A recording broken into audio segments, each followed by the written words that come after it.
എല്ലാവർക്കും happy Christmas. Hi friends, എല്ലാവർക്കും പുതിയ വീഡിയോയിലേക്ക് സ്വാഗതം. അപ്പം ഞങ്ങൾ ഇന്ന് ക്രിസ്മസ് ആയിട്ട് ഔട്ടിങ്ങിന് പോയട്ടോ. അത് പോയത് തൊടുപ്പാക്കുന്ന് ഒരു ഫോറസ്റ്റ് കാണാൻ വേണ്ടിയാണ് കേട്ടോ പോയത്. പക്ഷെ അവിടെ ചെന്നപ്പോഴേക്കും സമയം കഴിഞ്ഞു പോയി, ഞങ്ങൾക്ക് ടൈം അറിയില്ലായിരുന്നു. അപ്പം ഞങ്ങൾ പുറത്ത് നിന്ന് കുറച്ച് വീഡിയോസൊക്കെ എടുത്തിട്ട് വന്നിട്ടോ.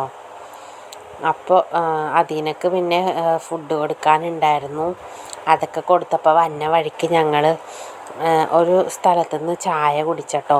നല്ല ടേസ്റ്റായിരുന്നു അവിടുത്തെ ചായക്ക്, കടികൾക്കും നല്ല ടേസ്റ്റായിരുന്നു. ഞങ്ങൾ അതൊക്കെ കഴിച്ചു. അങ്ങനെ ക്രിസ്മസ് ഔട്ടിങ്ങിനൊക്കെ പോയി തിരിച്ചു വന്നു. അപ്പോൾ ആ വിശേഷങ്ങളാണ് കേട്ടോ ഇന്നത്തെ വീഡിയോയിൽ. അപ്പോൾ എല്ലാവർക്കും ഹാപ്പി ക്രിസ്മസ്. എല്ലാവരും നമ്മുടെ ചാനലൊന്ന് സബ്സ്ക്രൈബ് ചെയ്യണേ, വീഡിയോസൊക്കെ കാണണേ, ലൈക്ക് ചെയ്യണേ, ഷെയർ ചെയ്യണേ, കമൻറ്റ് ചെയ്യണേ. ഓക്കേ.